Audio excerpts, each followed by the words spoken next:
এমন লোভনীয় ভাজা ভুনা ভুড়ি হলে গরম ভাতের প্লেটে কি আর কিছু লাগে? আসসালামু আলাইকুম ভিউয়ার্স, আপনারা সবাই কেমন আছেন? আশা করি মহান রব্বুল আলামিন আপনাদের সবাইকে সুস্থ রেখেছেন।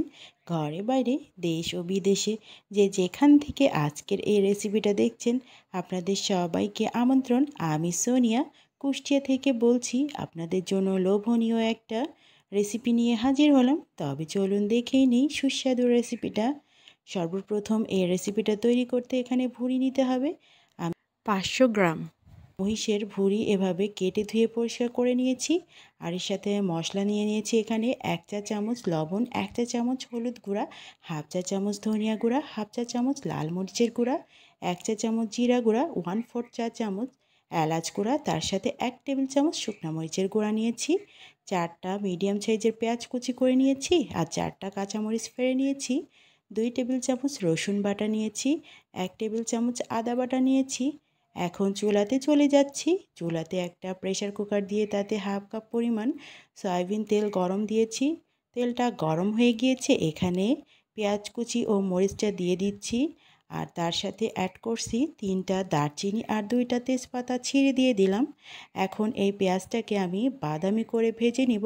চুলাটা মিডিয়াম হিটে রেখে পেঁয়াজটা বাদামি করে ভেজে নিচ্ছি। তারপর এখানে বাটা মশলা দিয়ে দিচ্ছি। আদা রসুন বাটাটা দিয়ে আমি মিনিট খানিক একটু ভেজে নিচ্ছি। তারপর এখানে মশলাটা কষানোর জন্য পানি দিয়ে দিচ্ছি হাফ কাপ পরিমাণ। অবশ্যই মশলাটা দারুণভাবে কষিয়ে নিতে হবে, তাহলে প্রেসার কুকারের রান্নাটাও দারুণ টেস্ট হবে। এখন এখানে গুঁড়া মশলাগুলো সব দিয়ে দিলাম। তারপর খুব সুন্দর করে মশলাটাকে আমি কষিয়ে নিব 5 থেকে 6 মিনিট ধরে। প্রেসার কুকারে রান্নাটাও দারুণ টেস্ট করতে অবশ্যই এই রেসিপিটা ফলো করতে হবে আর এই টিপসটা ফলো করতে হবে। অবশ্যই সুন্দর করে মশলাটা কষিয়ে নিতে হবে, তাহলে দারুণ স্বাদ হয় কিন্তু প্রেসার কুকারের রান্নাটাও। এখানে আমি মশলাটাকে খুব সুন্দর করে কষিয়ে নিচ্ছি যতক্ষণ না তেল উঠে আসে। খুব ভালোভাবে তেল উঠে এসেছে। এখন এখানে কেটে ধুয়ে রাখা ভুঁড়িগুলোকে দিয়ে দিচ্ছি। ভুঁড়িটা দিয়ে আমি এখানে খুব ভালো করে কষিয়ে নিব। ভুঁড়ি থেকে যে পানিটা বের হবে এই পানিটা একদম শুকিয়ে ভাজা ভাজা করে নিব। তারপর এখানে আমি এক্সট্রা পানি অ্যাড করব। প্রথমেই এক্সট্রা পানি কিন্তু দেয়া যাবে না, আর একদম ভাজা ভাজা করে নিতে হবে। চুলাটা মিডিয়াম হিটে রেখে আমি একটু ঢাকনা দিয়ে ঢেকে ঢেকে মাঝে মাঝে নাড়াচাড়া করে একদম সুন্দরভাবে ভুঁড়িটাকে কষিয়ে নিচ্ছি। বন্ধুরা, এভাবে একটু বেশি কষিয়ে নিলেই কিন্তু প্রেসার কুকারের রান্নাটাও দারুণ স্বাদ হয়। আমি বেশ কিছুক্ষণ সময় ধরে এভাবে ভুঁড়িটাকে কষিয়ে নিচ্ছি, কারণ ভুঁড়ি থেকে যে পানিটা বের হয়েছে এই পানিটা একদম শুকিয়ে নিলেই খুব সুন্দরভাবে কষানো হয়ে যাবে। আর মহিষের ভুঁড়িটা রান্না করতে একটু দেরি হয়, অর্থাৎ সেদ্ধ হতে একটু দেরি হয়, তো এই জন্য আমি সরাসরি প্রেসার কুকারে দিলাম, যেন একবারেই ভুঁড়িটা রান্না হয়ে যায় আর একবারেই ভুঁড়িটা খাওয়া যায়। অনেকেই এই ভুঁড়িটা ভুনা খেতে পছন্দ করেন, আবার অনেকেই ভাজা খেতে পছন্দ করেন। আমি দুইটা রেসিপি আপনাদের সাথে শেয়ার করছি। এখানে খুব সুন্দর করে কষিয়ে নিলাম। তারপর 1 কাপ পরিমাণ পানি অ্যাড করেছি আর খুব ভালোভাবে নেড়ে চেড়ে দিলাম। এবার ঢাকনা দিয়ে ঢেকে আমি 10 থেকে 12টা সিটি দিয়ে নিব। একদম মিডিয়াম হিটে চুলাটা রেখে, এতে ভুঁড়িটা পারফেক্টভাবে সেদ্ধ হয়ে যাবে।